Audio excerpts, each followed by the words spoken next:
생각보다 많이 왔지만 더 많이 와야 된다라는 거, 더 많이 왔으면 좋겠고, 우리께서 상위 리더들은 우리 가족 리더들 또 우리 후배들 잘 권면해서 더 많이 강권하여 자리를 채우라 하는 하나님의 말씀에 여러분이 반응했으면 좋겠습니다. 아멘. 오늘부터 우리 리더 필수 과목이라는 제목으로 수회를 시작할 건데, 여러분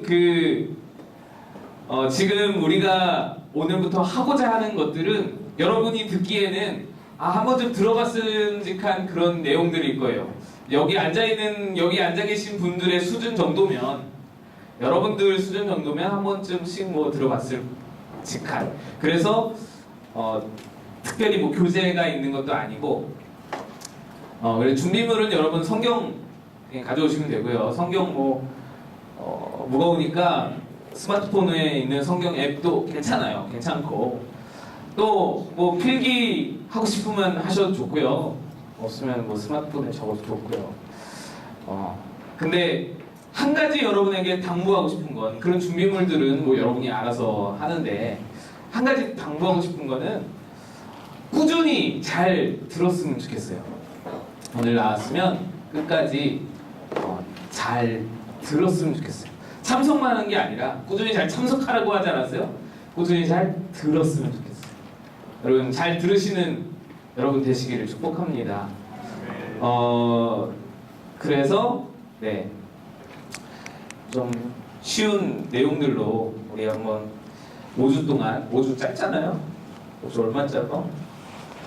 한 달 하고도 1주 정도인데 며칠 되지도 않고 잘 이겨내고, 그래서 좀 기초가 탄탄한 리더가 되었으면 좋겠어요. 우리 진영 형제가 이야기해줬는데, 예수님께서 말씀하셨어요. 너희들이 반석 위에 집을 지어야 한다.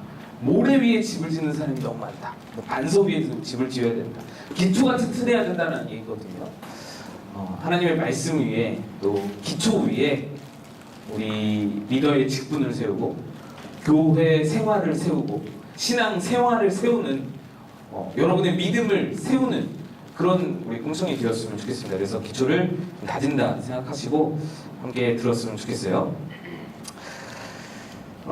첫날 오늘 할 이야기는 하나님, 예수님, 성령님 이렇게입니다. 삼위일체 하나님에 대해서 함께 나눌 건데, 하나님 먼저 하려고요. 하나님 하면 여러분 뭐가 떠올라요?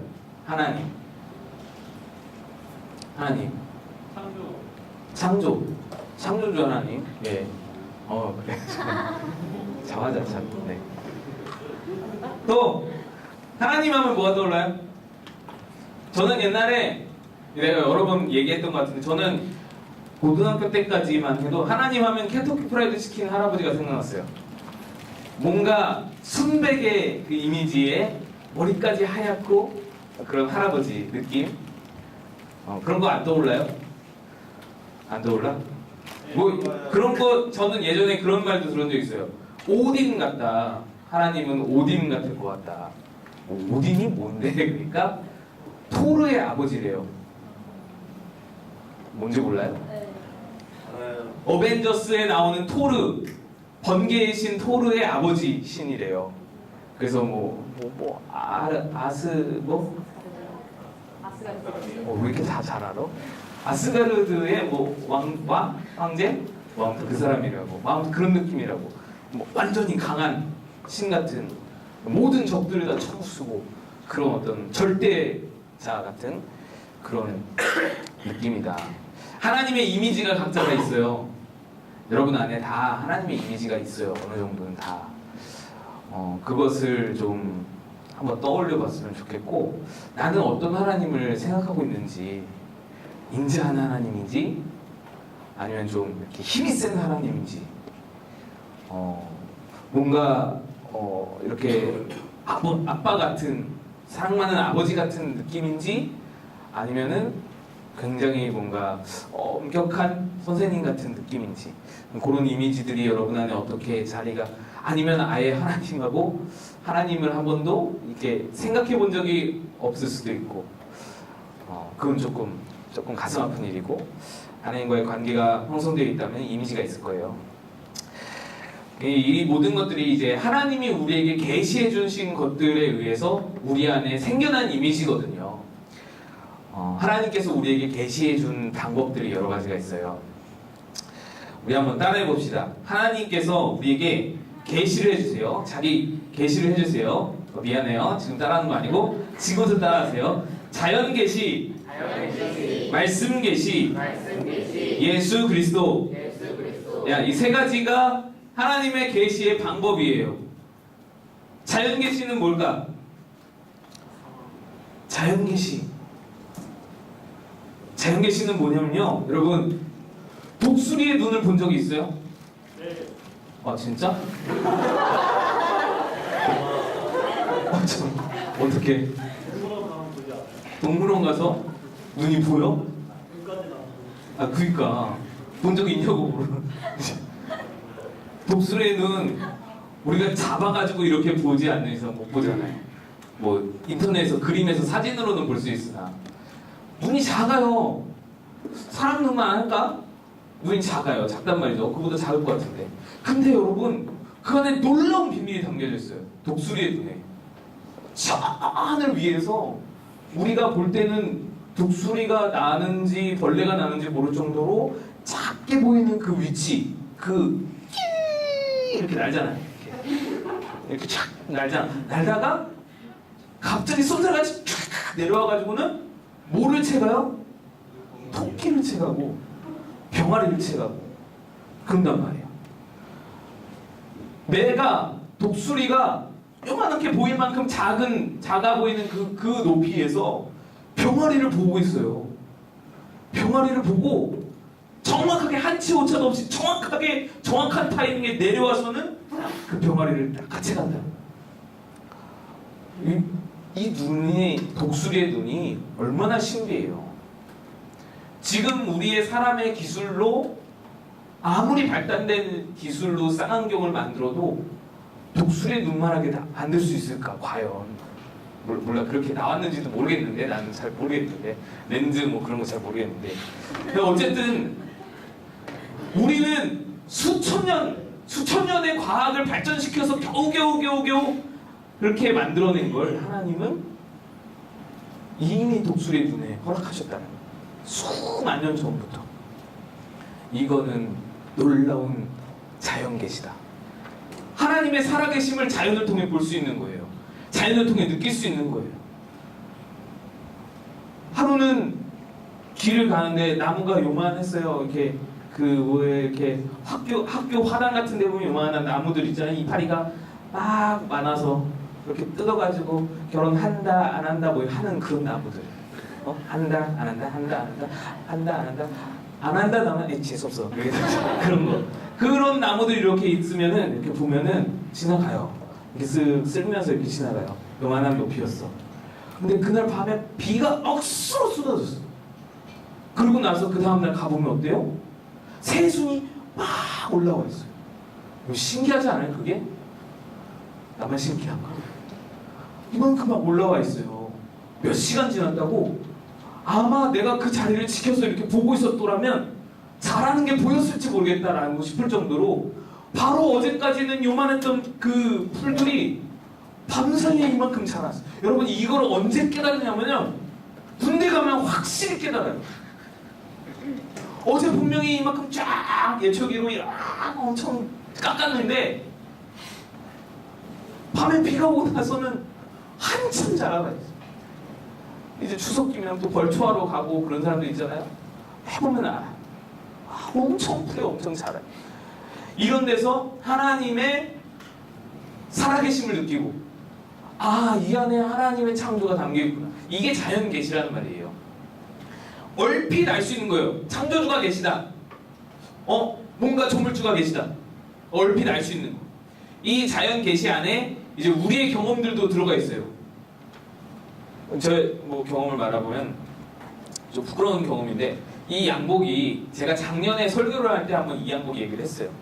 뭐냐면 홈쇼핑에서 이 양복 두 벌을 굉장히 싼 가격에 파는 거야. 이거랑 이게 남색이랑 이렇게 해서 파는 거예요. 그래서 우리 아내랑 사자. 그 사이즈를 빨리빨리 정해야 됐어. 막 매진인 막 뜨고 막 그래. 그리고 무슨 사이즈를 선택하지 막 하다가 100을 할까 90을 할까 100을 할까 90을 막 고민하다가 그래 100 하자. 그럼 100을 했어. 그래서 양복이 딱 왔어. 여러분 그 택배를 기다림이 얼마나 두근두근하고 얼마나 그렇잖아요. 설레고 오늘 올까 내일 올까 택배 배송앱 깔아가지고 언제 오지 막 기다리고 저기 지금 저기 구리에 어디에 뭐 모여있대. 거기서 지금 출발했대. 봉천에 도착했어. 막 이러고 기다리고 있잖아요. 저도 그렇게 기다렸어요.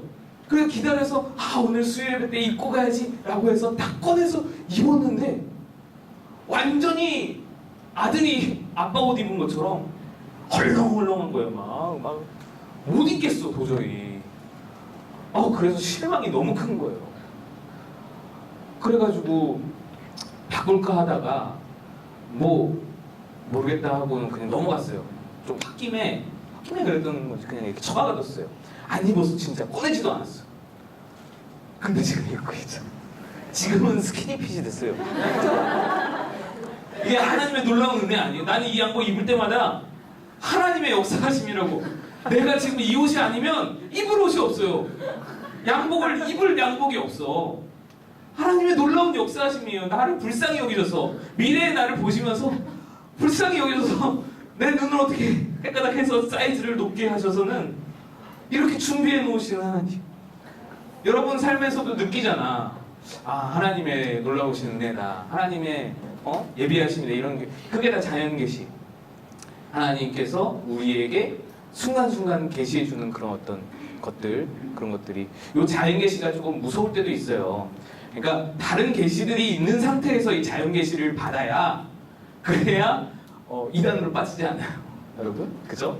자연 계시만으로는 불완전해요. 자연 계시만으로는 절대 이 완전한 하나님을 알 수가 없어요. 그래서 좀 불완전한 계시이다. 그 다음에 나오는 것이 말씀이에요. 말씀하면 뭐예요? 성경이에요. 성경을 통해서 우리에게 하나님을 계시하셨다 이 말이에요. 오늘 지금 잠깐 동안 우리 성경에서 어떻게 하나님을 말하는지 한번 나눠봅시다.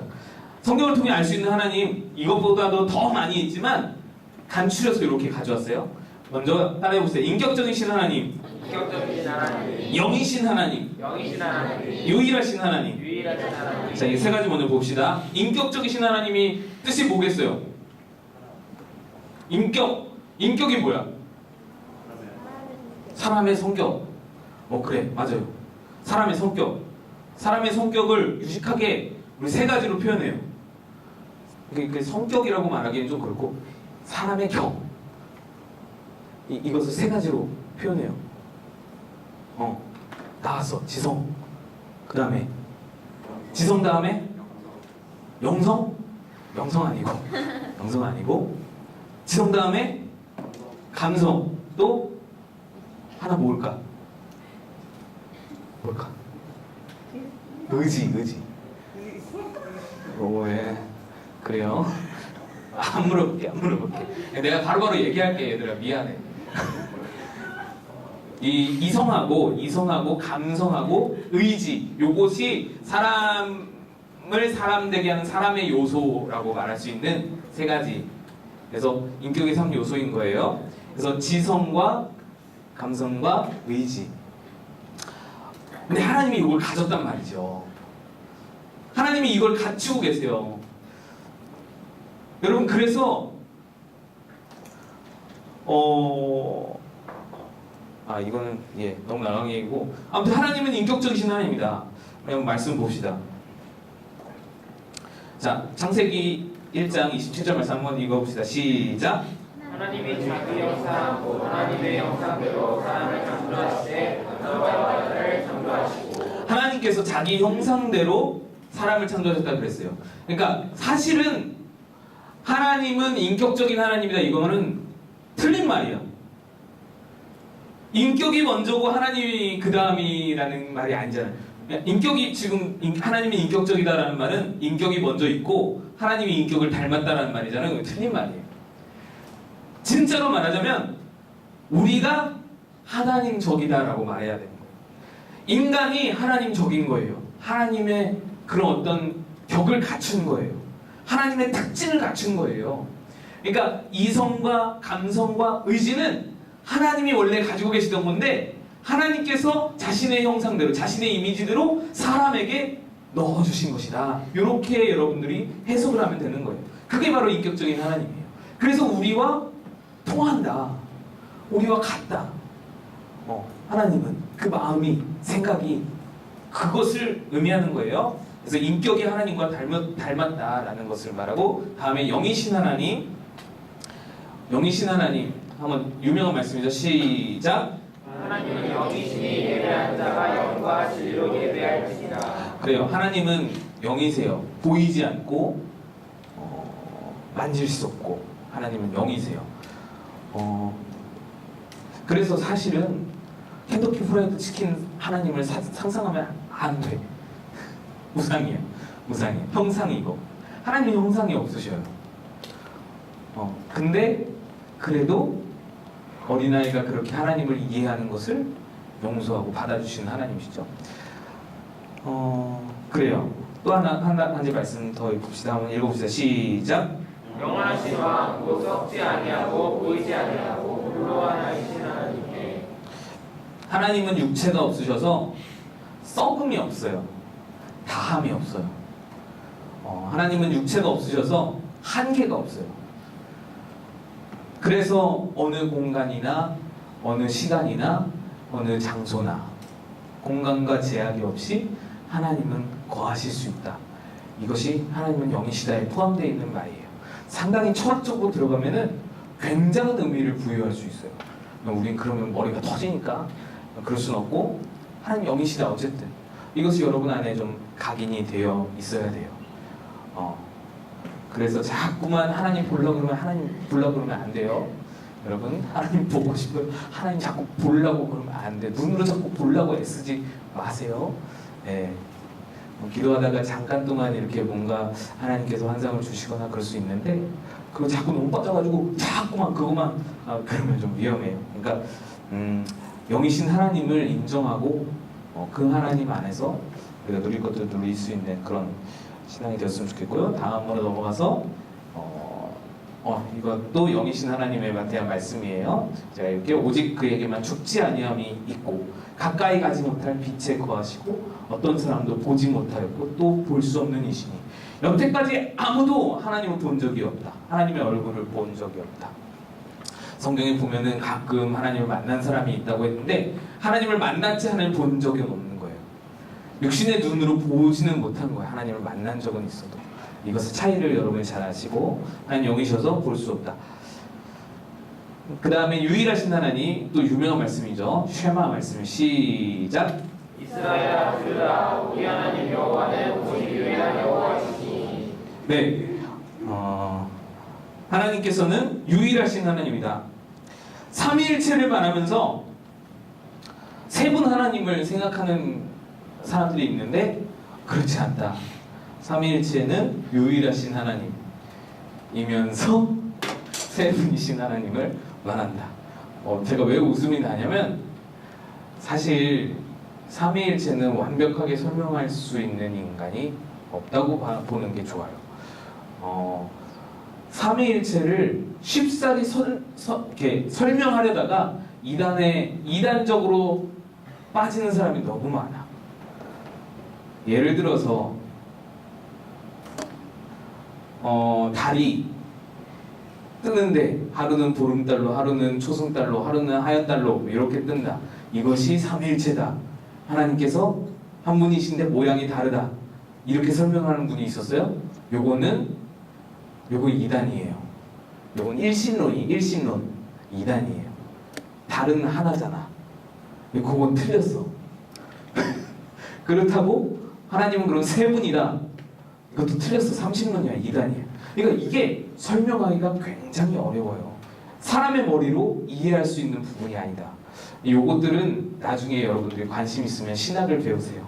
나는 신학을 배우면서 삼위일체를 공부하다가 포기했어.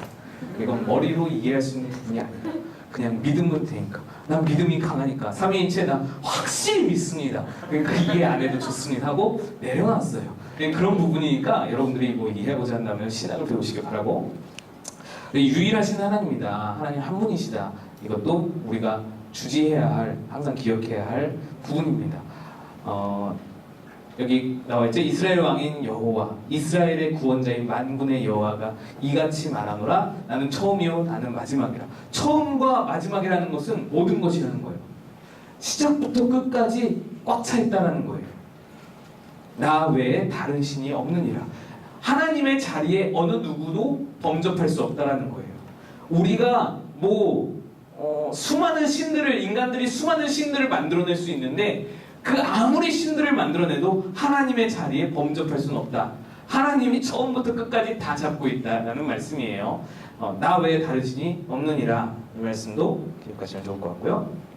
그 다음에 좀 이제 점점 중요한 대목으로 들어갑니다. 따라해 봅시다. 하늘에 계신 우리 아버지. 하늘에 계신 우리 아버지.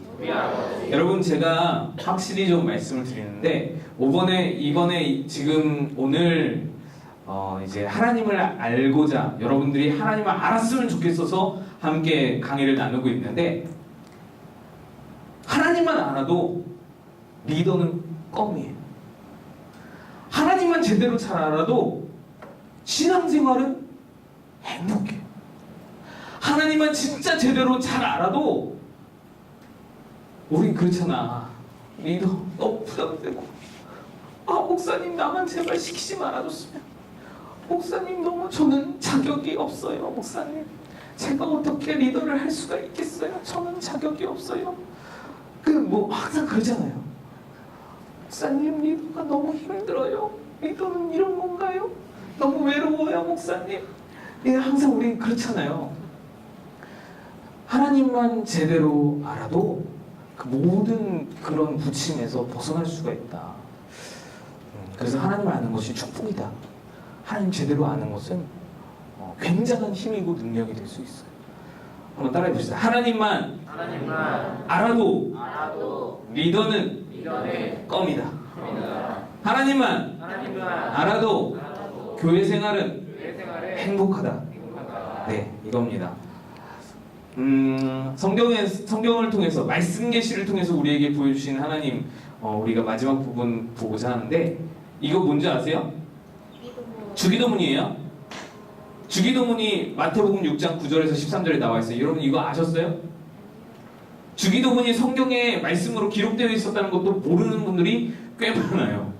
이거 말씀이에요, 말씀. 마태복음 6장 9절에서 13절의 말씀을 우리가 주기도문으로 외우는 거예요. 이 정도 상식은 좀 기억하시고 한번 처음부터 끝까지 읽어보세요. 우리 주기도문을 안 외운 지 너무 오래돼가지고, 그죠? 주기도문을 안 한 지 너무 오래됐어. 그래서 혹시 잊었을까봐 기억을 되살리면서 한번 읽어봅시다. 시작. 여기서부터 9절부터 시작. 그러므로 너희는 이렇게 기도하라. 하늘에 계신 우리 아버지여, 이름이 거룩히 여김을 받으시오며 나라가 임하시오며 뜻이 하늘에서 이루어진 것 같이 땅에서도 이루어지이다. 오늘 우리에게 일용할 양식을 주시옵고 우리가 우리에게 죄 지은 자를 사하여 준 것 같이 우리 죄를 사하여 주시옵고 우리를 시험에 들게 하지 마시옵고 다만 악에서 구하시옵소서. 나라와 권세와 영광이 아버지께 영원히 있사옵나이다. 아멘. 여러분이 외우던 주기도문이랑 좀 다르죠? 개혁 개정으로 바뀌면서 주기도문도 바뀌었어요. 개혁 개정으로 바뀌면서 시와 옵이 바뀌었어요. 마옵시고 주옵시고 이렇게 했었는데 시와 옵이 바뀌었어요. 그래서 마시옵고 주시옵고 이게 맞춤법에 맞아서 이렇게 바꾼 것 같아요. 큰 문제는 아니고. 근데 제가 주기도문을 왜 썼냐면 요 문장 때문에. 따라해 봅시다. 하늘에 계신 우리 아버지. 이게 굉장히 중요한 사실입니다. 여러분, 예수님이, 이것은 이제 예수님께서 너희는 이렇게 기도하라 라고 가르쳐 주신 기도예요. 그 첫 마디, 하나님을 부르는 첫 마디, 첫 제목 같은 그 문구에 이렇게 말씀하세요. 하늘에 계신 우리 아버지. 하나님을 부르는 호칭이야. 하나님을 부르는 주어잖아요. 하나님을 부르는 거야 지금.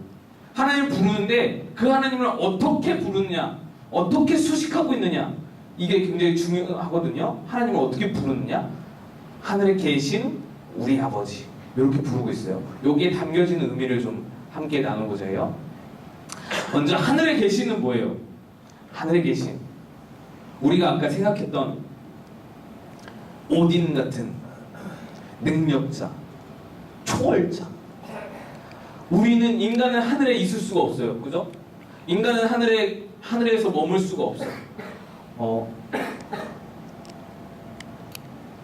우리가 조금만 높이 올라가도 숨이 차고, 조금만 높이 올라가도 우리는 추워서 감당할 수가 없어요. 하늘에 계시다라는 것은 인간의 영역을 초월하신 신적 존재다라는 거예요. 그래서 그 하늘에 계시다라는 의미에는 전능한 하나님, 또 전지한 하나님, 무소부재하신 하나님, 능력이 많으신 하나님, 모든 영원하신 하나님, 불변하신 하나님, 거룩하신 하나님, 공의의 하나님, 뭐 이런 신적인 어떤 하나님을 의미하는 모든 내용들이 하늘에 계신에 담겨 있어요. 초월적이다라는 거예요. 그래서 어떤 신학자는 그런 말을 했어요. 하나님은 하늘에 있고 사람 너희들은 땅에 있으니 감히 하나님을 거들떠보지 말아라. 이런 내용의 책을 쓴 적이 있어요. 하나님은 하늘에 있다. 하나님 너희와 차원이 다른 분이야. 하나님 너희와 완전히 격이 다른 분이야. 하나님은 너희가 범접할 수 없는 분이야. 그것을 말하는 거예요. 하나님 하늘에 계시는. 이것만으로도 굉장하죠. 창조의 하나님. 하나님이 이 모든 세계를 창조하셨어. 우리가 케냐 갔다 온 친구들도 있는데, 케냐에 가면 하나님의 창조를 막 피부로 느껴요. 와, 하나님이 이 모든 것을 만드셨구나. 진짜 에덴 동산에 서 있는 것 같고. 케냐 홍보 아니에요. 하나님이 만드신. 선교를 좀 나가봐도, 그러니까 드넓은 자연만 바라봐도, 여행을 가봐도 그걸 느낄 수 있잖아요. 하나님 위대하시다. 하나님 참 대단하시다. 이 하늘에 계신만으로도 하나님은 정말 대단한 분이야. 창조하시고 능력이 많으시고 전능하시고 전지하시고 모든 것을 다 할 줄 아시고 모든 것을 다 참을 줄 아시고 무소부재하시고 어디에나 계시고, 이것만으로도 대단한 분이야. 우리의 찬양을 받기에 합당하시고 우리 예배를 받기에 합당하신 하나님이. 근데 그 다음이 더 중요해요. 그 다음이 뭐라고 돼 있어요? 하나에 계신 다음에 우리 아버지. 그분이 우리 아버지라는 거예요. 여기서 끝나지가 않아요. 하나님은 창조주야. 여기서 끝나지가 않아. 다른 종교들은 자신의 신을, 자신이 경배하는 신을 막 높여. 알라는 위대하다. 막 높여. 또 부처는 대단한. 아무튼 다 높이잖아. 막 끝도 없이 높여요. 어마어마한 분으로 만들어. 막 신격화하고 막 만들어요. 그리고 거기서 끝나요. 근데 우리 기독교, 우리 하나님이 정말로 대단한 것은 거기서 끝나지가 않아. 물론 그 종교들과 비교도 안 되는 거지만 굳이 잡아서 비교를 하자면 거기서 끝나지가 않아요. 하나님은 높으시고 창조하시고 하나님은 전능하시고 위대하시고 어미하시고 대단하시고 영원하시고 불변하시는데, 그런데 그분이 나에게 관심이 있어. 그런데 그분이 벌레 같은 나에게 말씀하셔. 나를 사랑하셔. 내 아빠야. 이게 기독교의 위대함이에요. 제가 어제 남산에 올라갔어요. 우리 아내가 하도 답답하다 그래서 그럼 남산에 갑시다. 그래서 남산에 갔어요. 남산에 오를 때마다, 남산을 몇 번 가봤는데 남산에 오를 때마다 느끼는 거는 첫 번째는 케이블카가 너무 비싸. 케이블카가 너무너무 비싸. 어제는 걸어 올라갈 시간이 없어가지고 케이블카를 탔는데 너무너무 아깝고, 근데 두 번째 느끼는 것은, 갈 때마다 두 번째로 느끼는 것은, 내가 내가 조만하구나. 요거예요. 내가 조만하구나. 거기서 이렇게 내려오다 보면은 야경이 멋지게 펼쳐지잖아요. 그 야경들을 이렇게 보고 있노라면 밑에 이렇게 차들이 다니는 게 보이거든요. 차가 개미만 해요. 집들이 성냥갑만 하고 차가 개미만 해요. 그래서 사람은 보이지도 않아요. 안 보여. 남산 여러분 얼마나 무시해요. 남산이 산이야? 언덕이지. 남산 뭐 별거 있어요? 거기 남산타워 그거 서울타워 그거 말면 아니고는 남산은 뭐 아무것도 아니에요. 거기는 왜 가? 아무것도 뭐 볼만한 것도 없고 높지도 않고. 근데 거기만 올라가도 보인다니까요. 사람이 아무것도 아닌 거지. 사람이 보이질 않아요. 여러분, 사람은 그 정도로 거기만 올라가도 안 보이는 미물이 별것 아닌 존재. 하물며 남산에서도 미물로 보이는데 지구만 바깥으로 나가봐도 우주를 다스리시는 하나님께서 이 얼마나 작은 존재겠어. 그러니까 이 차이를, 이 갭을 느껴야 돼요, 여러분. 먼저는 이 갭을 느껴야 돼. 그 갭을 느끼는 게 하늘에 계심이야. 여기에 담겨 있어요. 하나님은 우리가 범접할 수 없는 분이야. 하나님은 우리가 도저히 바라볼 수도 따라갈 수도 어떻게 뭐 관계 맺을 수도 없는 분이야. 근데 그분이 나를 찾아왔다는 게 이게 복음이에요. 저 우주에서 보이지도 않는 인간, 미물로 보이지도 않는, 미생물로도 보이지도 않는 그 존재를 향하여서 다가오신 분이 하나님이다. 모든 능력을 갖추고 모든 영원한 시간을 지배하시고 영원한 공간을 지배하시고 온 우주를 다스리는 분께서 관심을 갖고 다가오시고 사랑한다고 말한다. 이게 뭐 놀라운 복. 이게 하나님인 거예요. 이게 하나님. 예수님께서 이 기도를 가르쳐 주시면서 너희 맨날 이렇게 기도해라 라고 가르쳐 주셨어요. 하늘에 계신 우리 아버지, 말할 때마다 기억하라는 거예요. 너희 하나님은 이렇게 위대한데 너를 찾아오셨어요. 너를 하나 주셨어. 너를 사랑하시는 분이야. 이게 담겨 있는 것이 주기도문인 거예요. 여러분, 그래서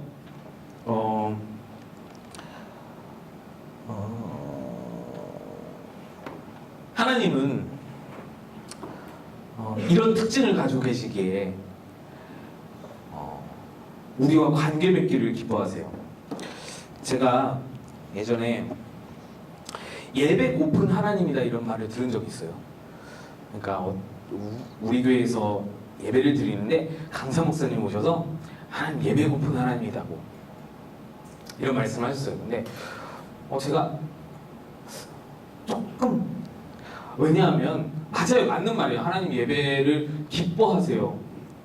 근데 예배 고픈 하나님, 요거는 조금 어감이 달라. 내가 느끼는 하나님, 내가 아는 하나님과는 좀 느낌이 다른 거예요. 예배 고픈 하나님 하면 왠지 뭔가 그런 거 있잖아요. 옛날 전래동화 얘기 들어보면 동굴 속에 어떤 괴물이 살아. 근데 그 괴물은 한 달에 한 번씩 처녀 재물을 받아먹고, 그 재물을 받으면은 노가 가라앉고 분노가 가라앉고, 그래서 잠잠하게 한 달에 한 번 넘어가다 1년에 한 번씩 처녀를 재물로 받는데 그 재물이 올라오지 않으면 화가 나서 막 마을을 쑥대밭으로 만들어 놓고 막 사람을 죽이고 막 그런다는 그런 전래동화 여러분 한 번씩 들어본 적 있잖아요.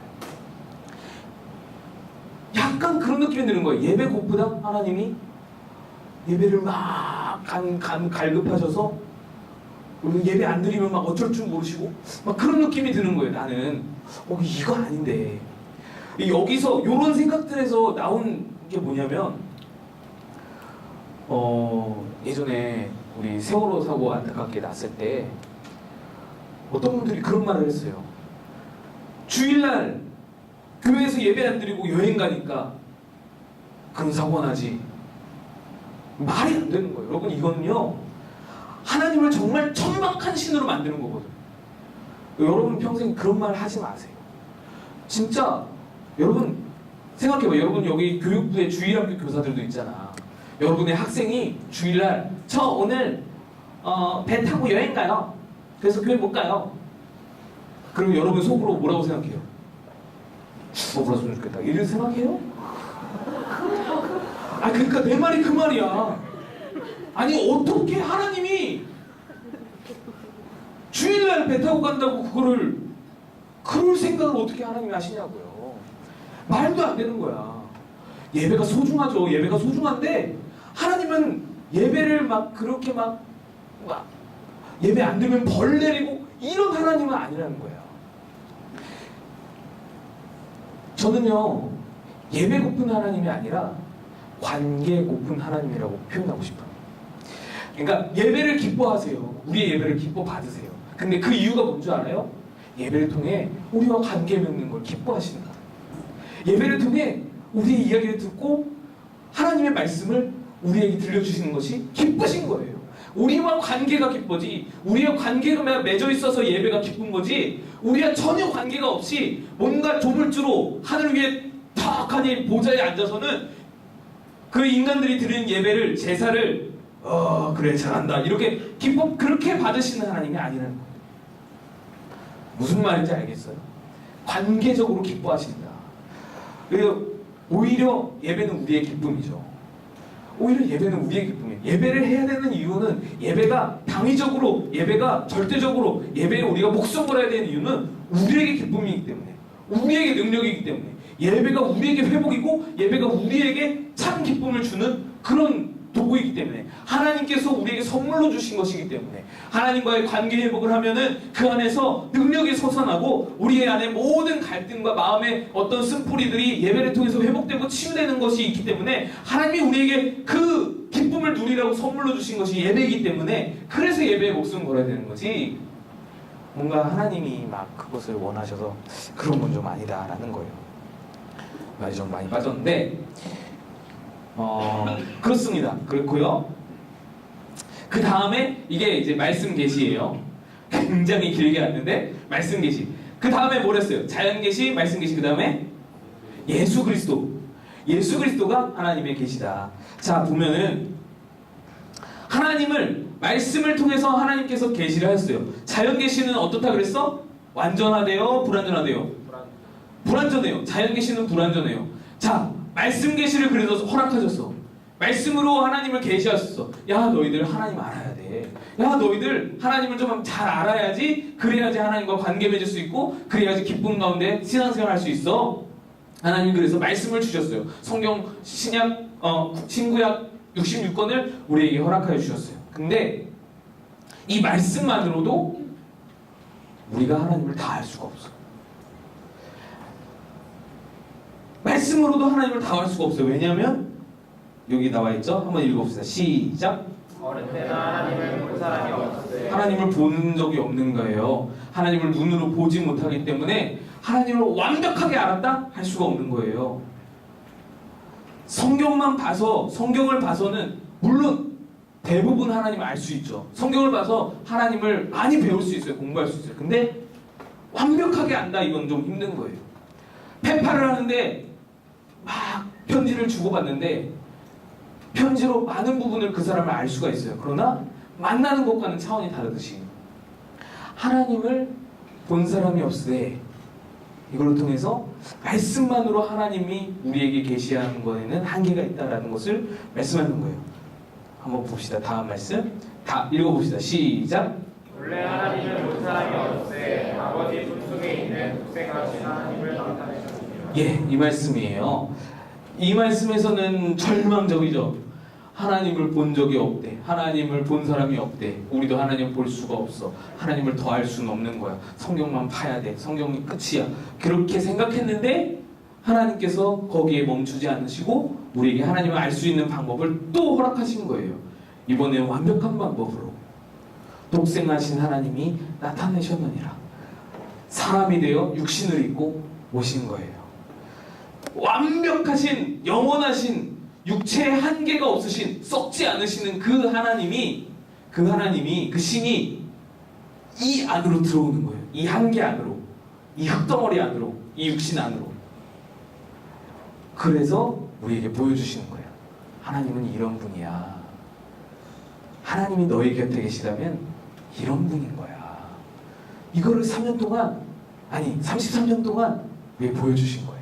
삶으로 공생의 그 3년 동안 십자가를 지시면서 예수님의 삶을 통해서 우리에게 완벽하게 보여주시는 거예요. 그게 예수 그리스도예요.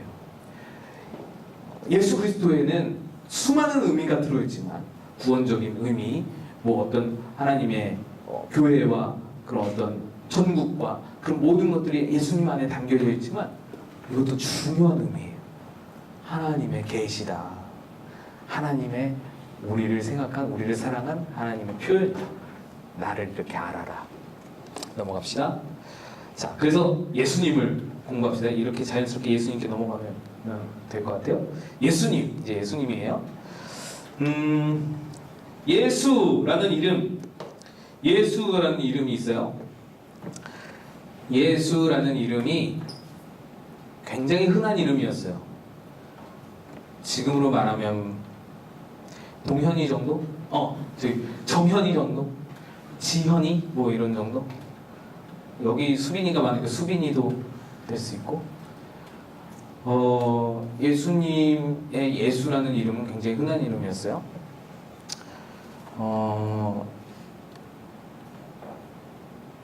그리스어로는 이에수스. 라틴어가 이제 예수스고. 근데 이에수스는 히브리어로 표현하면 예슈아예요.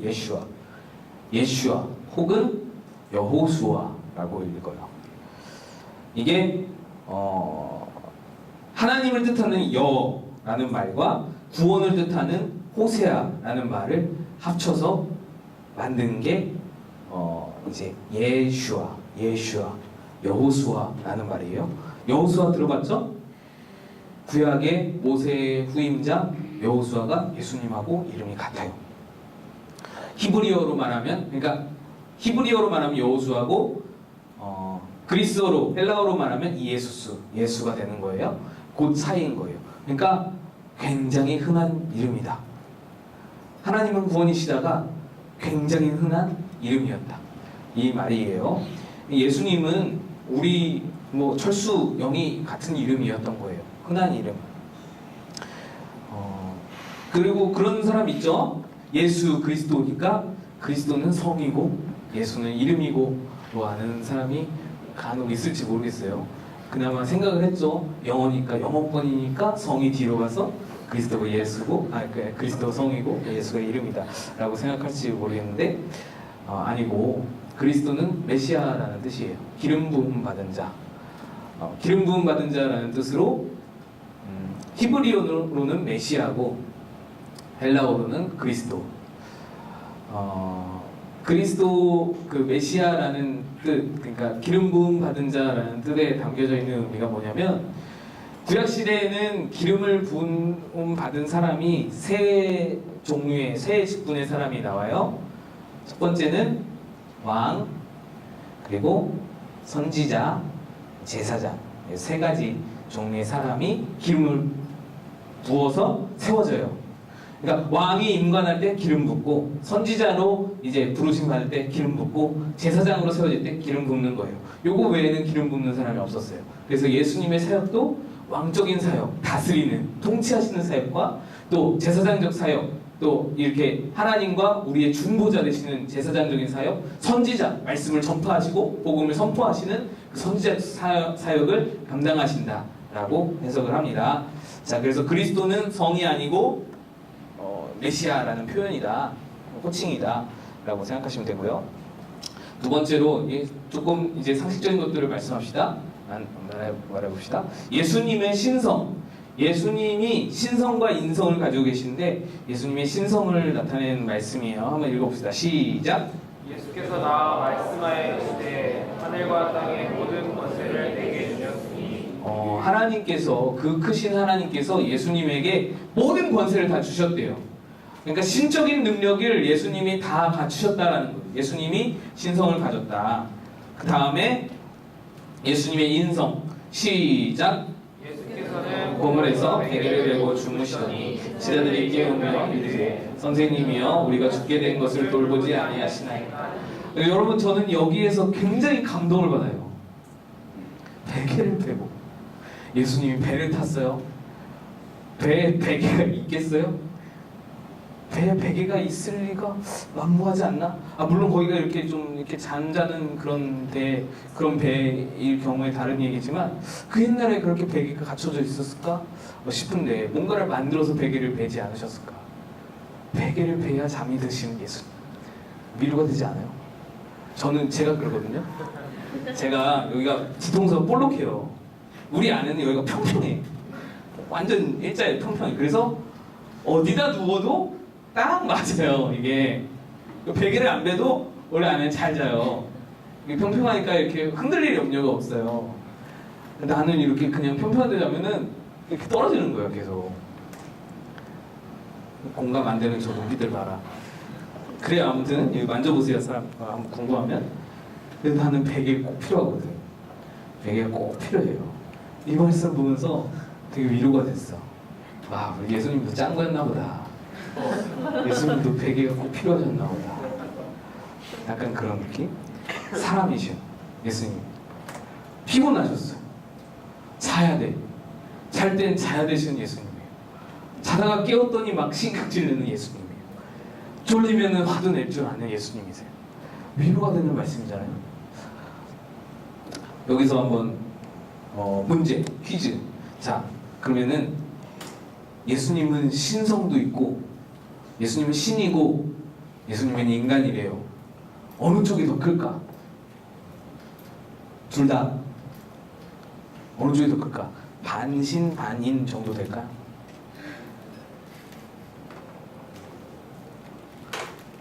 뭐 다 아는 눈빛이라 제가 넘어갈게요. 다 알죠? 예수님은 완전한 신이고 완전한 인간이에요. 100% 신, 100% 인간. 어떻게 그럴 수가 있어요? 아니요, 그럴 수가 있어요. 예수님은 100% 신이고 100% 인간이에요. 80% 신이고 20% 인간이 아니야. 이게 아니에요. 완전한 신이고 완전한 인간인 거예요. 그래서 예수님은 십자가를 지실 때 자신의 신성을 통제하세요. 자신의 신성을 완전히 감추세요. 그러다가 부활하실 때 그 신성을 이용해서 부활하세요. 예수님이 이런 분이에요.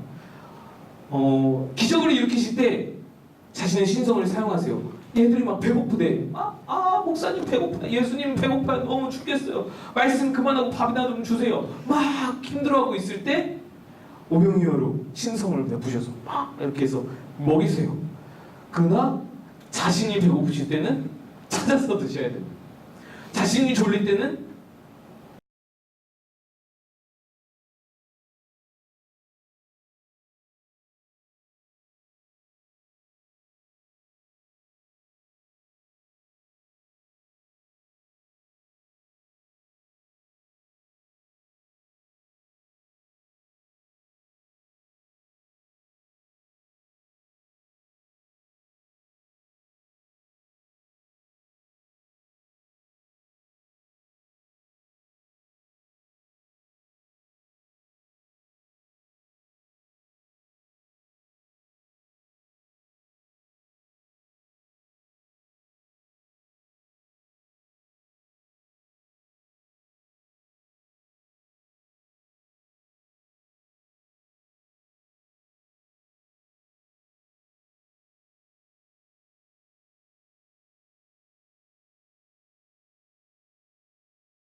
찾아가서 사랑하시는 그 모습으로 예수님이 우리에게 보여주셨단 말이에요. 이게 하나님의 마음이라는 거예요. 예수님과 우리는 흔히 예수님과 하나님을 조금 이렇게 분리해서 생각하는 그런 마음들이 조금씩 있는데 아니야. 하나님은 예수님의 삶을 통해서 우리에게 이걸 보이고 싶었던 거예요. 내가 너희를 이렇게 사랑한다. 너희가 죄인일지라도, 너희가 흉악할지라도, 너희가 이렇게 범죄하다 현장에서 잡혔을지라도 내가 너희를 이렇게 사랑한다. 이 말씀을 하나님은 해주고 싶으셨던 거예요. 예수님 통해서 이걸 보여주시는 거예요. 친히. 얼마나 극진한 사랑이에요? 이게 하나님이다. 이게 하나님이에요. 예수님의 모습을 보면서 우리는 하나님을 알 수 있어야 돼요. 하나님을 느껴야 돼요. 자, 마지막에 그 클라이막스가 있죠? 예수님의 십자가예요. 한번 읽어봅시다. 시작. 그리스도께서 우리를 위하여 저주를 받은 바 되사 율법의 저주에서 우리를 속량하셨으니 기록된 바 나무에 달린 자마다 저주 아래에 있는 자라 하였습니다. 네. 지금 십자가는 여러분이 다 아는 바대로 우리가 받아야 될 저주를 예수님이 대신 받는 거죠. 예수님이 대신 받아서 우리는 행복하고 예수님은 저주를 받고, 이게 공식이에요. 이게 십자가의 의미예요. 또 읽어봅시다. 시작. 그가 찔림은 우리의 허물 때문이요 그가 상함은 우리의 죄악 때문이라. 그가 징계를 받음으로 우리는 평화를 누리고 그가 채찍에 맞음으로 우리는 나음을 받았도다.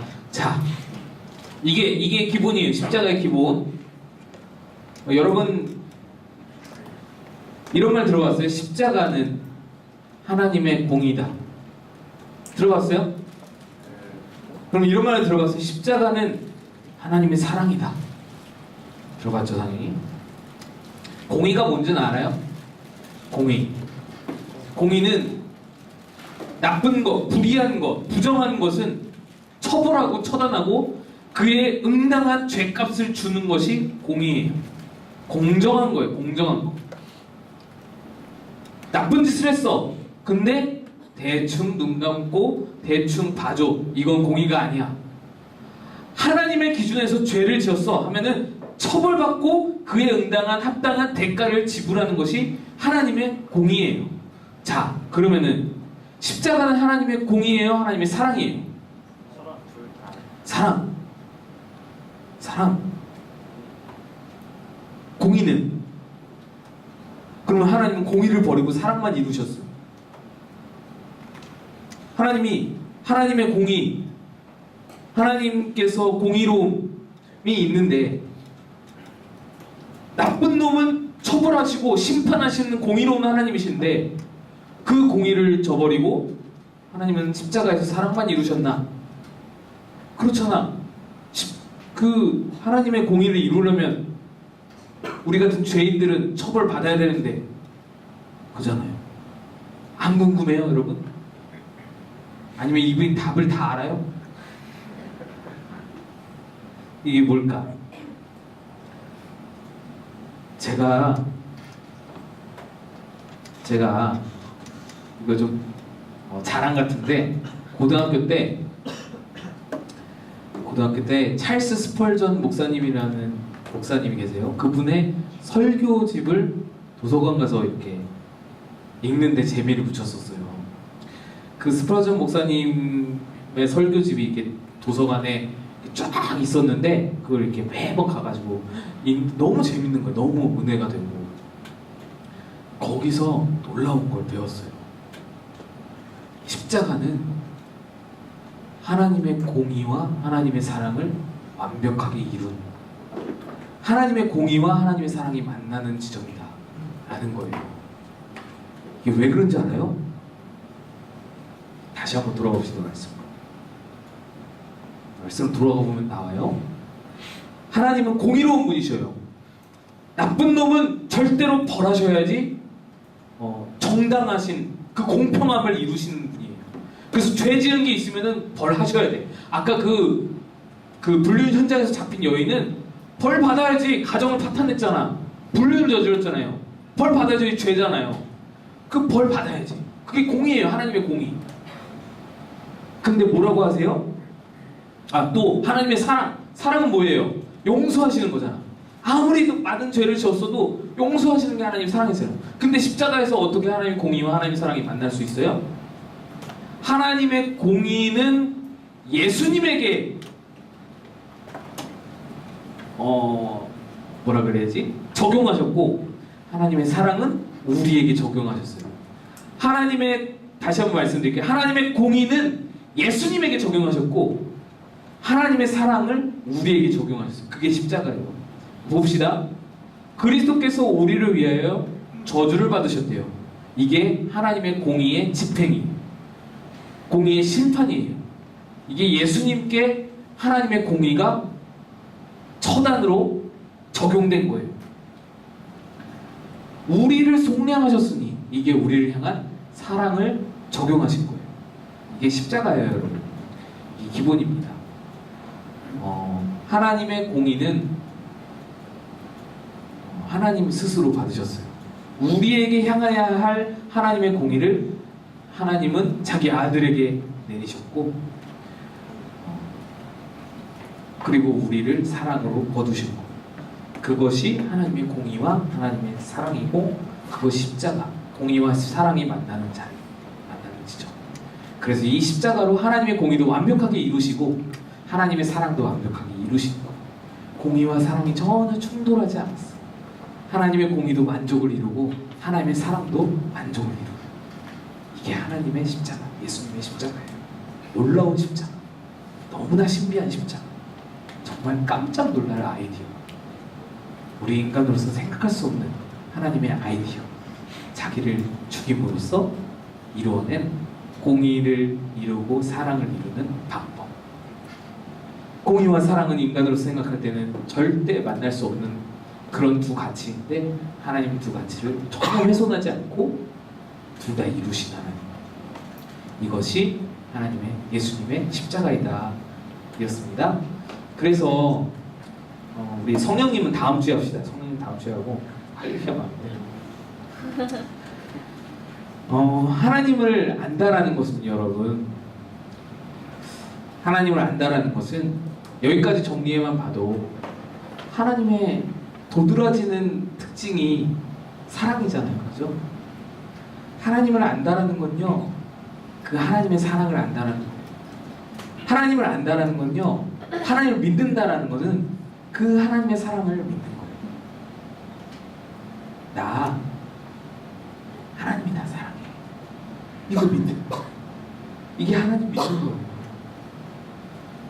하나님이 창조를 하시고, 하나님이 온 땅을 지으시고 다스리시고 온 땅에 충만하시고, 이 사실도 믿지만 우리는 간혹 날 사랑하시는 걸 항상 잊어버려요.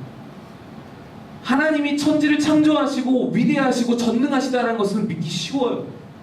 그걸 어떻게 잘 믿어져. 근데 하나님이 날 사랑한다는 게 잘 못 믿어요. 이분은 잘 말하죠. 하나님 날 사랑하시죠. 아멘. 하나님 사랑하세요. 근데 삶에서 전혀 드러나지가 않아요. 전혀 믿는다고 보이지가 않아요. 그게 우리의 삶이에요.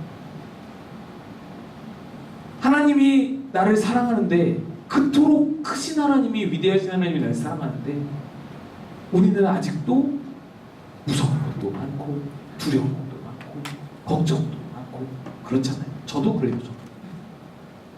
하나님의 사랑이 내 안에 확실하게 믿어지면 가장 먼저 두드러지는 특징이 이겁니다. 사랑은 두려움을 내어 쫓나니. 하나님의 사랑이 믿어지면 두려움이 사라집니다. 두려움이 사라져요. 걱정이 사라져요. 하나님의 사랑이 믿어지면 내가 저 사람한테 미움받을까, 내가 저 사람한테 아쉬운 소리 들을까, 걱정이 사라져요. 관계 가운데 자신감이 생겨요. 당당해지고 어디서나 늘 담대하고 당당하고 자신감 있게 살아갈 수 있는 사람이 돼요. 하나님의 사랑이 믿어지면 지금은 형편없어. 지금 내 모습이 형편없어도 쉽게 좌절하지 않는 거야. 크게 좌절하지 않아. 내가 지금 뭐 실패했어. 그럼 하나님의 사랑이 있으면 괜찮은 거야. 하나님 사랑이 믿어지면 괜찮은 거야. 이 실패가 내 인생을 전체적으로 흔들지 못해. 하나님 사랑이 믿어지지 않는 상황에선 작은 것 하나에도 너무나 크게 쉽게 흔들리는데 그 사랑이 믿어지면 그래, 괜찮아. 조금 뒤에 있을 하나님의 선행을, 하나님의 선한 인도하심을 기대하게 되고 오히려 하나님의 뜻과 하나님의 계획들을 신뢰하게 되는 하나님의 사랑을 믿는 거예요. 하나님을 아는 것이 하나님을 알면 리더는 껌이다 말씀드렸던 것은 이 부분이에요. 하나님 날 사랑하는 걸 믿으니까 자신이 있어요. 세런들이 나를 어떻게 볼까? 세런들이 날 좋은 리더로 봐줄까? 세런들이 날 욕하면 어떡하지? 비난하면 어떡하지? 이런 걱정에 시달리지 않아. 하나님이 날 사랑하니까 자신이 있어요. 이게 우리 삶의 그리스도인의 방식인 거예요. 또 한 가지 배울 것이 있어요. 또 한 가지. 여러분 리더로서 이 하나님의 사랑을 맞이하는 리더로서의 자세로 우리가 예수 그리스도를 닮아야 되잖아요. 이거를 우리가 좀 배웠으면 좋겠어요. 예수 그리스도의 십자가의 그 방식. 공의는 자신에게, 그리고 사랑은 인간에게 베푸셨던 그 방식. 우리가 좀 알아야 돼요. 말씀에 우리 말씀 한번 찾아봅시다. 로마서 8장 35절에서 37절 말씀. 로마서 8장 35절에 37절 말씀. 한번 앱을 찾아보시고 성경을 찾아보세요. 로마서 8장 35에 37절.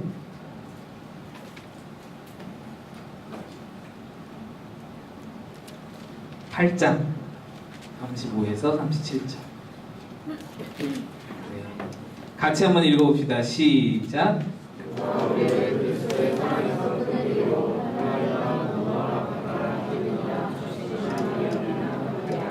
기록된 바 우리가 종의 주를 위하여 죽임을 당하느냐 부활당하는 같이 여김을 받았나이다 그와 같으니라. 그러나 그 모든 일에 우리를 살았으면 우리가 넉넉히 이르리라. 자, 다 읽은 거 맞죠? 37절까지? 말씀에 이렇게 나와 있어요. 환난이나 공고나 박해나 기근이나 이건 뭐예요? 나쁜 거예요. 악한 거야. 우리를 괴롭히는 것들이에요. 그래서 하나님의 공의로 심판받아야 될 것들이에요. 그죠? 근데 37절에 뭐라고 말씀하냐면 그래서 36절에 우리가 종일 주를 위하여 죽임을 당하게 됐다 그랬어요. 죽을 것 같다는 얘기 한마디로. 죽을 것 같아. 이게 이 말이. 진짜 죽을 정도로 힘들어. 이러다 사람이 죽겠구나 싶어. 이런 말 자주 하잖아요, 우리. 저도 가끔 해요. 이러다 사람이 죽겠구나 싶어. 이런 말. 죽임을 당하게 되면 도살당할 양같이 여김을 받았나이다. 지금 죽음이 지척에 와 있는 그런 느낌. 이렇게 힘든 상황이야. 우리를 이렇게 힘들게 하는 것들이 있어. 그 앞절에 나와 있는 환난이나 공고나 박해나 기근이나 적신이나 이것들이 우리 힘들게 해요. 그럼 악한 거잖아요. 그러면은 여러분 어때요? 우리의 방식은, 사람의 방식, 인간의 방식은 공의로 그걸 처단해야 돼. 공의로 그걸 없애버려야 돼. 악이니까 없애버리고 그래야 내가 편안해지는 거예요. 내가 편안을 누려요. 행복해져요. 근데 말씀에 뭐라고 그래요? 그러나 이 모든 일에 우리를 사랑하시는 이로 말미암아 우리가 넉넉히 이깁니다. 사랑으로 이긴다는 거예요. 하나님 날 사랑하심으로 이긴다는 거예요. 이게 의미하는 게 뭐냐면요. 다가오는 환난을 하나님의 공의로, 하나님 저 좀 심판해 주세요. 하나님 저 공의로, 하나님의 공의로는 하나님께서, 정의로는 하나님께서 제 좀 어떻게 좀 해주세요. 이게 아니라 내게 환난 주는 그 사람을 하나님의 공의로 심판하도록 그렇게 해서 내가 이겨내는 게 아니라, 그래서 내가 이 상황을 벗어나는 게 아니라 그냥 그 상황이 있는 그대로 해서 하나님이 날 사랑하시는 것으로 이긴다. 공의가 아닌, 공의로 이기는 것이 아닌 하나님의 사랑으로 이긴다. 하나님의 사랑이 그 정도로 힘이 있다는 것, 능력이 있다는 것, 이 상황을 뛰어넘을 수 있는 것. 그래서 하나님의 사랑을 믿는 것, 하나님의 사랑을 아는 것이 중요하다. 여러분, 이거를 싫어했던 사람이 있어요. 이 신앙, 이 복음, 이 인간을 되게 싫어했던 사람이 있어요. 예수님이 모든 사람을 사랑하셨어. 예, 아까도 나왔지만 현장에서 불륜여자에서 잡혀온 여자도 하나님 예수님을 사랑하셨고, 뭐 세리나 뭐 그 가난한 사람이나 죄인이나 누구라도 예수님은 다 사랑하셨어요. 다 받아주시고 포용하시고. 그런데 예수님이 거절한 사람들이 있어요. 있죠? 예수님이 욕했던 사람들이 있어요. 예수님이 싫어하고 싫어해서 만날 때마다 싸우는 사람이 있었고, 근데 만날 때마다 싸우면서 심지어는 욕까지 하셨던 사람들이 있어요. 이 독사의 자식들이라고 그러잖아요. 이게 욕이에요. 이스라엘 욕. 우리 말로 이제 개 워드 같은 거, 그런 욕들인 거예요.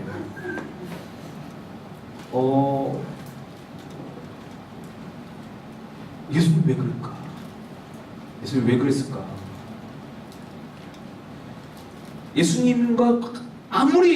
예수님이 아무리 사람을 사랑해도 관계가 안 좋았던 사람들이 율법주의자들이었어요. 그 율법주의자들, 그 바리새인들, 서기관들, 율법주의자들.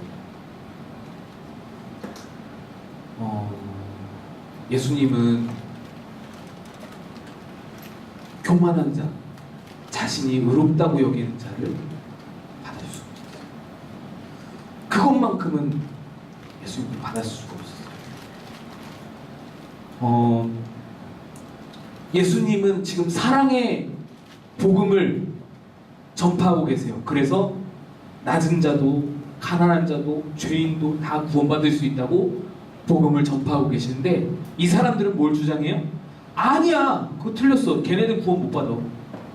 우리만 구원받아, 우리만. 왜? 우리는 의로우니까.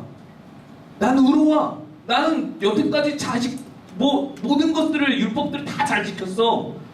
내가 지금 쌓아온 공적이 얼만데 나 하늘에서 상급이 클 거야. 이랬던 사람들. 그 사람들은 예수님이 아무리 사랑하시려고 해도 관계가 나아질 수가 없었어요. 예수님이 전하는 가장 중심 복음에서 그 복음 위에 앉아있는 사람들, 복음을 깔보고 무시하고 율법이 위대하고 복음보다 율법이 위에 있는 사람들. 여러분, 저는요 아직까지도 가장 많이 기도하는 게 이 부분이에요. 내가 하나님 율법으로 교만해지지 않게, 내가 예수님 앞에 율법으로 교만해지지 않게, 내가 사랑의 예수님을 따라가야지 바리새인의 자리에 앉아있지 않게. 왜냐하면 어느 순간 내가 거기 앉아있거든. 어느 순간 거기 앉아서는 지금 특별 처형을 받아야 할 불륜한 여자를 끌고 오고 있거든. 내가 거기에 서 있거든. 그게 기도의 제목이에요. 그러지 않기를. 거기 앉는 순간 예수님과의 관계는 다 끊어질 수밖에 없어. 거기 앉는 순간 예수님의 사랑을 받을 수가 없어. 왜냐하면 내가 이미 다 이뤘거든. 내가 의롭거든. 하나님의 사랑이 믿어지지가 않아요. 이 부분에 대해서 여러 가지 이유가 있겠지만, 제가 여러분한테 드리고 싶은 한 가지 원인 중에 하나는 이거, 마음의 교만함. 하나님의 사랑이 내게 다가오지 않는다. 여러분 이런 말씀 있죠. 로마서, 여기 오는데 로마서 5장 20절 한번 읽어봅시다. 찾아보세요. 로마서 5장 20절. 마지막으로 가고 있습니다, 여러분. 힘을 내시고 로마서 5장 20절 함께 읽어봅시다. 시작. 네, 읽어보세요. 시작. 율법이 들어온 것은 범죄를 더하게 하려 합니다. 그러나 죄가 더한 곳에 은혜가 더욱 넘쳤나니. 네, 죄가 더한 곳에 은혜가 더욱 넘쳤다, 이런 말씀이 있어요. 이게 무슨 말씀이냐면, 예수님이 이 말씀하고 상관은 없지만, 상관은 있는데 다른 말씀이에요. 누가복음에 보니 이런 말씀이 있어요. 예수님이 어느 집에 들어갔어요. 어느 사람이 초대를 받아서 집에 들어가셨어요. 딱 집에 들어가셨는데 어떤 여인이 와서는 예수님 발 앞에 엎드러져서 막 울어요. 예수님 하면서 머리를 풀어. 그러면서 머리로 예수님 발을 막 닦아요. 닦으면서 자기 가장 귀한 향유를 예수님 발에 부어요. 향유의 냄새가 집안에 가득 풍겼어요. 근데 그 집 주인이 예수님을 초대한 사람이 그런 생각했어요. 저는 예수님은 저 여자가 죄인이라는 거 알까? 저 여자 장년대, 저 여자 완전 죄인인데, 이 동네 소문난 여잔데 저 여자가 저렇게 발 닦고 있는데 저걸 그렇게 놔두나? 에이 들어, 에이 우리가 이래야 되는데 예수님 저걸 왜 놔두시네? 이런 생각을 했어요.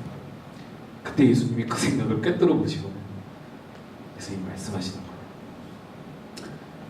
너는 내가 이 집에 들어올 때 발 닦을 물도 안 줬는데 이 여인은 내 발을 막 이렇게 향유로 값비싼 향유를 부어서 닦고 있는데 어떻게 생각하냐? 100데나리온 빚진 자와 1달란트 빚진 자가, 그러니까 말하자면 100만 원 빚진 자와 1억 원 빚진 자가 있는데 둘 다 탕감을 받았다. 그럼 누가 더 감사하겠냐? 집주인이 1억 원 빚진 자가 당연히 감사하죠. 그거다. 너는 내가 집에 들어올 때 발 닦은 물도 주지 않았지만 이 여자는 향유로 부어서 나를 닦아주는 이유가 뭐냐면 너는 너의 죄를 몰라. 너는 너가 죄를 얼마나 용서받았는지 몰라. 너는 너의 죄가 없다고 생각해. 넌 의로워서 예수님께서 얼마나 은혜를 받았는지 몰라. 나는 죄 용서 안 받았는데 라고 생각해. 얼마 안 받았어. 조금. 근데 이 여인은 용서받은 게 너무너무 많은 거. 셀 수 없이 많은 거. 뼛속까지 느껴지는 거. 내 죄를 용서받았다는 감격. 그래서 그렇게 행동하는 거예요. 예수님께 감사함이 감격하고. 여러분 사실 예배가 그거예요. 이 여인은 예배하고 있는 거예요. 예수님의 발 앞에 예배하는 거거든요. 이게 우리의 예배의 자세예요. 예수님 그 말씀한 거예요. 오늘 말씀 로마서 5장 20절 말씀도 그거예요. 죄가 더한 곳에 은혜가 더욱 넘쳤다. 이 말은 너희가 죄인이 되면, 너희가 죄를 깨달으면, 아까도 말했죠. 내가 얼마나 남산 위에 바라봤을 때 미물인 것처럼 내가 얼마나 미물이고 얼마나 부족하고 얼마나 죄인인지 깨달으면 깨달을수록 하나님이 감사해. 왜? 하나님은 그 모든 보좌를, 그 신의 위치를 버리고 나한테 찾아오셔서 나를 건지신 하나님이니까 내가 작으면 작을수록, 내가 죄인이 되면 될수록 하나님이 감사해. 감격스러워. 그 예배도 회복되고 삶도 행복하고 아이폰 이런 거 없어도 되는 거, 이런 거 좋은 거 없어도 되는 거, 그냥 행복해. 그 사랑만으로도 너무너무 감격스럽고 큰 사랑이라서 내가 죄인임을 깨달으면 깨달을수록 그 사랑이 커지는 거예요. 그게 그 말씀이야. 죄를 깨닫는 양에 비례해서 느껴지는 사랑의 크기도 커지는 거예요. 그래서 여러분, 저는 그렇게 생각해요. 하나님의 사랑을 알려면 죄인이 돼요. 죄인이 되라는 말은 여러분 죄책감 가지고 살란 말이 아니라, 죄 인식이 있어야지. 나는 죄인이다. 나는 정말 더러운 놈이야. 나는 참 악한 사람이야. 이거 인식해서 여기서 끝나면은 그러면 죄책감이 드는 거고, 여기서 끝나면 그냥 죄책감만 안고 사는 거야. 그러고 그냥 괴로워하면서. 근데 여기서 더 나가서, 근데 그 나를 하나님이 받아주셨어. 하나님 사랑하셔. 하나님 용서하셨어. 이게 되면은 하나님의 은혜가 밀려오는 거야. 그럼 하나님의 관계가 형용할 수 없이 좋은 거야. 누가 말하지 않아도 이 여인처럼 달려나와서 예수님을 예배하는 거야. 왜? 내 안에 감격이 있으니까. 용서받으면 그 기쁨이 있으니까. 그래서 리더가 쉽다라는 거야. 그 감격이 있으면, 그 사랑이 느껴지면, 그 사랑의 힘이 있으면 쉬운 거야. 교회 생활 어렵지 않아. 신앙생활 어렵지 않아. 남 사랑하는 거 어려운 일이야. 누구 섬기는 거 별거 아니야. 이 용서받음이 커서 그 기쁨이 커서 시험 감사 겸손해진다. 여러분들한테 그 말 꼭 해주고 싶었어요. 제가 성령님을 뒤로 미루면서까지 하고 싶었던 말은 리더가 되기 전에 내가 죄인인 줄 깨달아요. 저도 말씀 준비하면서 많이 깨달았어요. 내가 힘든 건 내가 높아서 그런 거. 우리 아들이 옛날에는 치킨만 사와도 너무너무 좋아했어. 근데 이제 치킨이 만족이 안 돼. 치킨에 피자에 뭐 스파게티에 뭐 정도 돼야 돼. 그래도 아직은 순수하잖아요.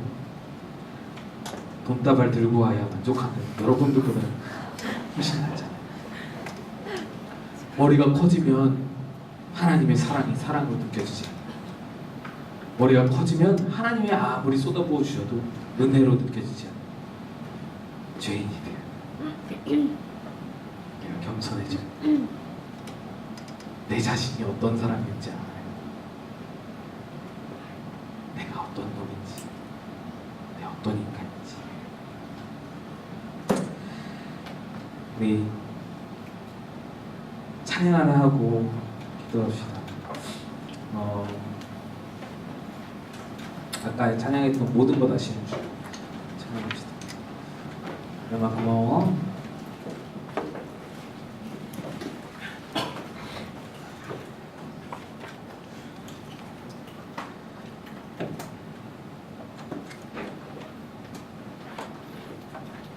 우리 오늘 하나님과 예수님에 대해서 나누는데 하나님의 사랑을 더 잘 느끼고 알기 위해서 내가 낮아져야 된다.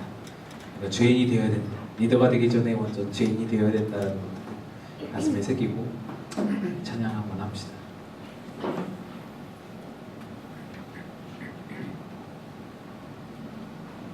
가사를 잘 생각해 보면 은혜가 될 거예요.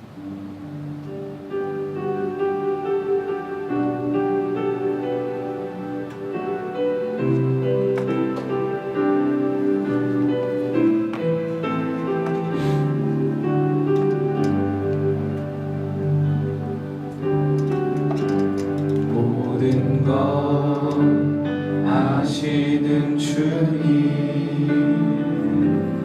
내 삶에 펼쳐진 계절도 임마누엘 함께 늘 동행하시니 내 모든 순간 돌보아 주시네. 모든 것 창조하신 주님, 파도를 잠잠케 하신 주, 실수가 없으신 신실한 하나님, 내 모든 순간 풍성케 하시네.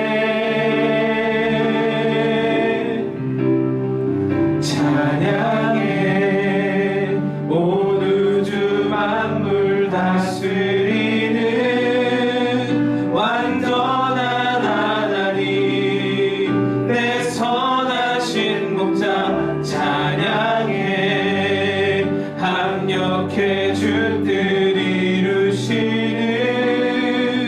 위대한 하나님, 사랑해.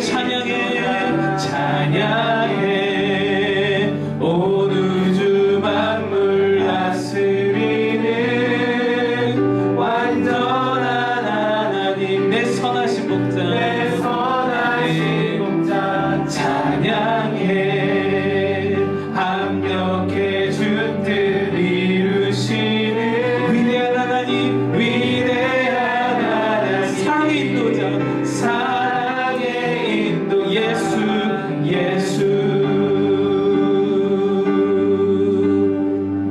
여러분 두 가지 기도했으면 좋겠습니다. 한 가지는 하나님은 여러분 절대 버리지 않고 하나님 여러분을 사랑하신다는 거.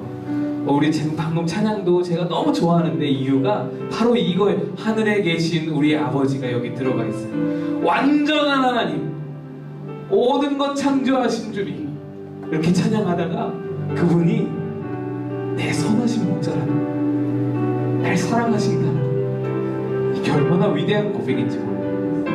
얼마나 감격스러운 일인지 몰라요. 이 작은 날, 여러분 그것을 믿으며 살아가기를 기도하시고, 또 한 가지는 이것을 잘 믿기 위해서 교만해지지 말아야 돼요. 그 사랑에 날마다 감격할 수 있어야 되는 그 원동력은 내가 죄인임을 깨닫는, 한없이 작고 미련하고 죄밖에 없음을 깨닫는 것. 우리 두 가지 놓고 우리 같이 기도합시다. 기도하겠습니다. 하나님 아버지, 그렇습니다. 내 안에